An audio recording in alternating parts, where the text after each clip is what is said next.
ನಮಸ್ಕಾರ, ನೀವು ನೋಡ್ತಾ ಇದ್ದೀರಾ ನ್ಯೂಸ್ ಫಸ್ಟ್ ಬೆಂಗಳೂರು ಲೈವ್ಗೆ ಸ್ವಾಗತ. ನಾನು ವಿದ್ಯಶ್ರೀ. ಮೊದಲಿಗೆ ಹೆಡ್ಲೈನ್ಸ್. ಬಾ ಮಚ್ಚ ಅಂತ ಮನೆಗೆ ಕರೆದಿದ್ದ, ನಂತರ ಕೊಂದೇ ಬಿಟ್ಟಿದ್ದ. ತಮಿಳುನಾಡಿನಲ್ಲಿ ಬೆಂದಿತ್ತು ಶವ, ಉತ್ತರ ಭಾರತಕ್ಕೆ ಆಗಿದ್ದ ಎಸ್ಕೇಪ್. ವಾರದ ಬಳಿಕ ರಿವೀಲ್ ಆಯಿತು ಬೆಚ್ಚಿ ಬೀಡಿಸೋ ಮನಿ ಮ್ಯಾಟರ್. ಸಾವಿರ ಮಂದಿ ಓಡಾಡುವ ಹೆದ್ದಾರಿಯಲ್ಲೇ ರಾಬರಿ.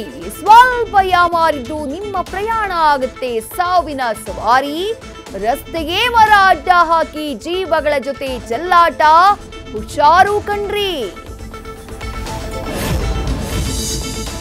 2 ವರ್ಷಗಳ ಹಿಂದೆಯೇ ಕಳೆದು ಹೋಗಿತ್ತು ಜೊತೆಗಿದ್ದ ಬೈಕ್. ಇಷ್ಟಾದ್ರೂ ಫೈನ್ ಕಟ್ಟಿ ಅಂತ ಬರ್ತಿತ್ತು ನೋಟಿಸ್. ಸಮಸ್ಯೆ ಹೇಳಿದ್ರು ಪೊಲೀಸರು ಮಾತ್ರ ಡೋಂಟ್ ಕೇರ್. ಬೆಂಗಳೂರು ಜನರೇ, ನಿಮ್ ಜೊತೆ ದಪ್ಪನೆಯ ಬೆಡ್ಶೀಟ್ ಇರ್ಲಿ ರೆಡಿ. ಮುಂದಿನ 24 ಗಂಟೆ ಬೆಳಗಿನ ಜಾವ ಇರಲಿದೆ ವಿಪರೀತ ಚಳಿ. ಚುಮು ಚಳಿಯ ಮಧ್ಯೆ ಹುಷಾರು ಅನ್ನೋದೇ ನಮ್ ಕಳಕಳಿ. ನ್ಯೂಸ್ ಫಸ್ಟ್, ನಿರ್ಭೀತಿಯಿಂದ ನಿಮ್ಮ ಪರವಾಗಿ.